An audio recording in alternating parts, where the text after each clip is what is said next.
I spent 2 days trying to do this. This is a wild ride right here. So this is what I mean by dipole magnets as the core, as the nucleus. So you got oxygen is 8 dipole magnets that we call protons and 8 more that we call neutrons.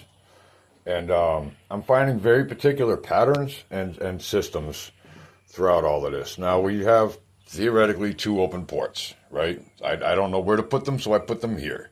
There really is no north and south on this stupid thing, right?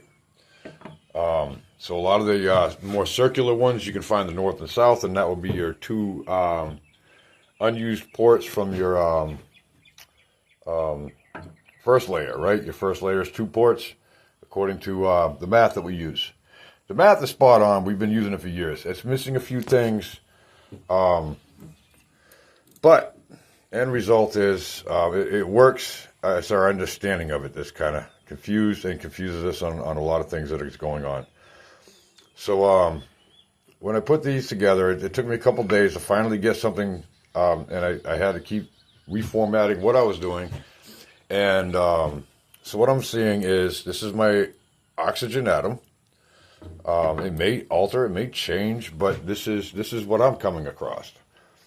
And what I'm using is dipole needles, and I'm putting these BBs in here to help, well, it really helps point out where the magnets do belong and do not belong. I will tell you what, because if the pole is incorrect, it's not just twisted a little bit, it'll actually push away from the BB. I put a bunch right here where I think the oxygen is, the hydrogen is supposed to go for water.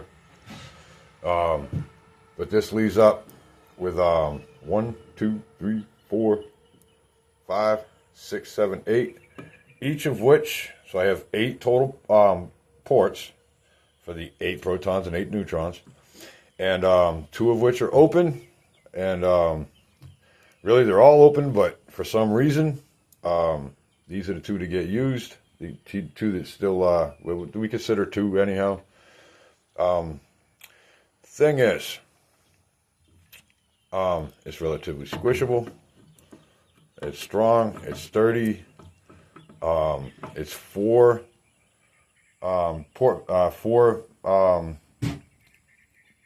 connections for each port vector. That's the reason why I'm calling them port vectors, because it's not quite what we normally consider.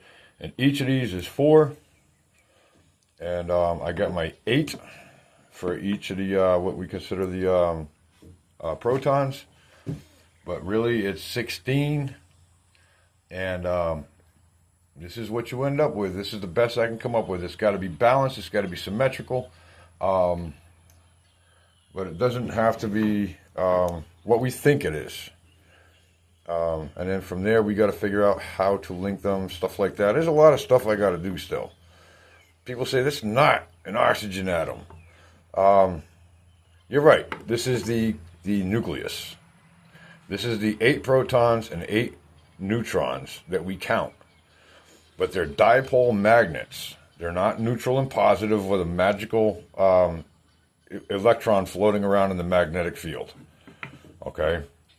It is dipole magnets that create the magnetic field. And when you put the 8 protons and 8 neutrons together, you end up with 16 to make 8 total ports. And we consider 2 of them to be used for sharing. Exactly which 2, I don't know. Whether or not this is actually the shape, I don't know, because a lot of that has to do on the shape of the magnets. So if I shrink these magnets down, it's going to change the shape of the whole thing. So I don't know what the shape of the magnets are. But I like these, because it works, and it helps me figure out the actual structure. Even if it's not the actual shape when it's all said and done, it's the structure that I'm figuring out. What connects to what? And the fact that everything's 4 to 4 to 4 to 4 to 4, and I get my 8 all the way around, tells me a lot about what's going on. All right.